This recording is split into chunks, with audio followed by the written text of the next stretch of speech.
Now, dear students, I am going to take another question from your exercise. This is question number 15. This is the square matrix of 3 by 3. ये 3 by 3 के square matrix का inverse find out करना थोड़ा सा lengthy procedure है और ये board exam में इसमें 4 मार्क्स का क्वेश्चन सेट होता है इससे। तो इसका वर्किंग क्या है, इसके लिए आपको काफी प्रैक्टिस चाहिए, आपकी कैलकुलेशन बहुत ज्यादा एग्जैक्ट होनी चाहिए, तभी आप इसके करेक्ट आंसर को फाइंड आउट कर सकते हैं।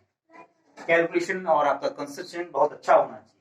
तो मैट्रिक्स आपके पास है 2 2 3 -3 2 -2 3 3 एंड 2। तो पहला रूल वही है, a इक्वल टू आई ए, चाहे आप 2 by 2 के मैट्रिक्स को करें चाहे 3 by 3 के मैट्रिक्स को, कॉन्सेप्ट दोनों में एक ही है।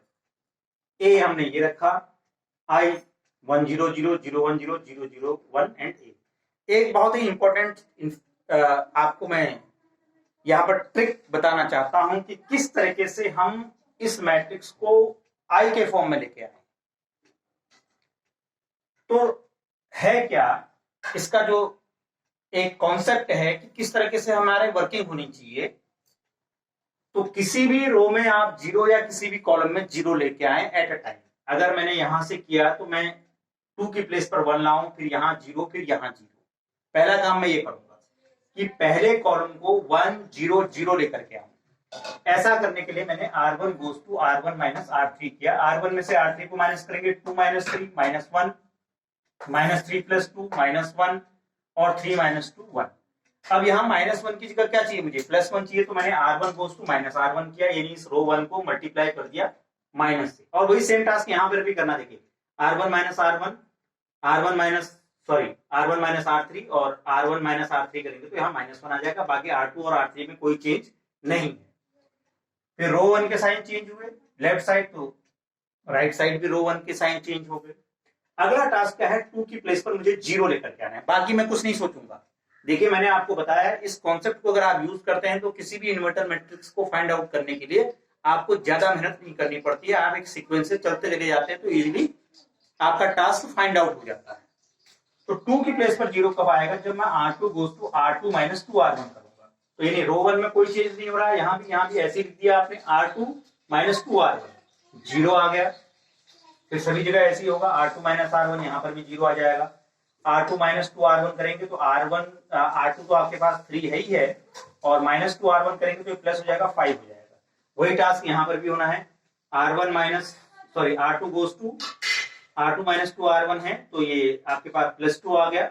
यहाँ 1 - 2 × 0 1 ही आ जाएगा, और 0 - 2 आ गया। रो 3 में कोई चेंज नहीं हुआ। अब मैंने यहाँ 3 को जीरो करना है, तो r3 goes to r3 - 3 r1 -3 r1 करेंगे तो देखिए जीरो आ जाएगा। रो 1 और रो 2 में कोई चेंज नहीं होगा, आपको उसके बारे में कुछ नहीं सुनना। जो रो 1 और रो 2 है वहां आप कोई चेंज नहीं करें, तो एज इट इज यहाँ भी लिख देंगे, यहाँ भी लिख देंगे। केवल रो 3 के बारे में सोचिए। तो 3 - 3 जीरो हो गया, -2 - 3 -5 हो जाएगा। सॉरी, रो 3 -2 और -3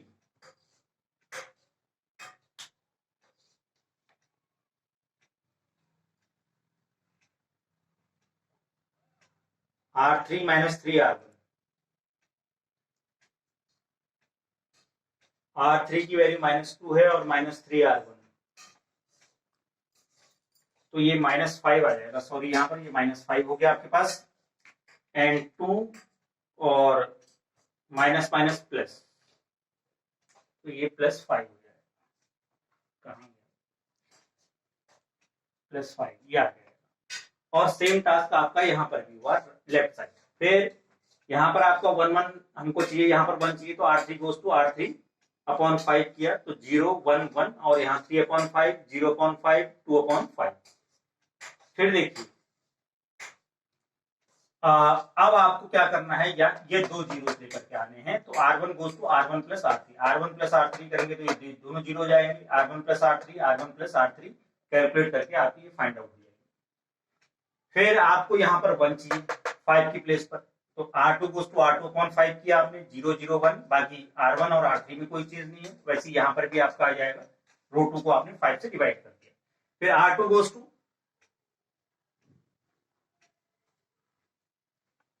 R2 माइनस R3, क्योंकि आपको बीच का जो है ये 0 1 0 होना चाहिए, इसको 1 यहाँ पर लाने के लिए R2 goes to R2 minus R3 करना है, यानी रो 2 में ही फिर से चेंज होना है।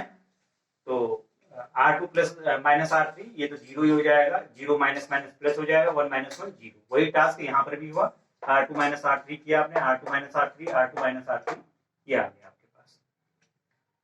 इसके बाद लास्टली आपके पास क्या बचा, यहाँ पर आपको 0 चाहिए -1 के, तो R3 प्लस R2 करने पर ये देखिए R3 goes to R3 plus R2 करेंगे 0, ये 0 0 प्लस 1 ये आ गया, और सेम टास्क यहाँ पर। इस तरीके से आपने देखा कि ये जो आपका लेफ्ट साइड था वो आपके आई के इक्वल आ गया, तो A इनवर्स जो हो जाएगा ये वैल्यू हो जाएगी जो हमने यहाँ लिखी हुई है, जैसा कि मैंने इसके पहले क्वेश्चन में आपको एक्सप्लेन किया। तो एक सिंपल सा टास्क है, मेरे सॉल्व करने की बजाय अगर आप इसको खुद सॉल्व करेंगे तो आपको चीजें ज्यादा समझ में आएंगी।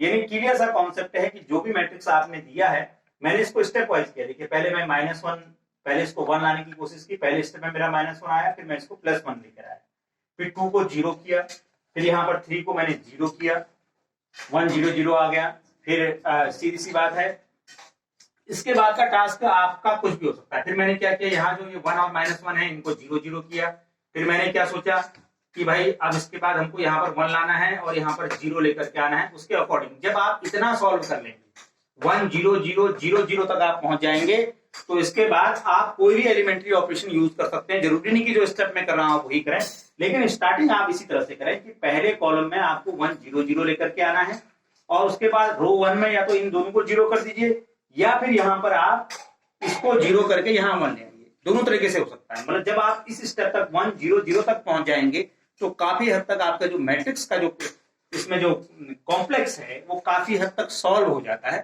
और उसके आगे के स्टेप्स आप अपने अकॉर्डिंग भी कर सकते हैं और इजीली आंसर्स को फाइंड आउट कर सकते हैं। तो डियर स्टूडेंट्स, 2x2 के मैट्रिसेस को आप लोग करेंगे, उसमें एक आध क्वेश्चन कुछ डाउटफुल हैं जिनको मैं नेक्स्ट वीडियो में डिस्कस करूंगा, और 3x3 के जो मैट्रिसेस हैं उनको आप सॉल्व करने की कोशिश करेंगे, मैं उनको यहाँ सॉल्व करके आपको दिखाऊंगा भी। इसके अलावा अगर आपके पास और भी क्वेश्चन अगर मिलते हैं 3x3 मैट्रिसेस को के इन्वर्टिबल फाइंड आउट करने के लिए एलिमेंट्री ऑपरेशन के थ्रू, तो उनको आप प्रैक्टिस करें। ये प्रैक्टिस बेस्ड है, जितना आप प्रैक्टिस करेंगे उतना आप इसमें साथ होते जाएंगे। Thank you.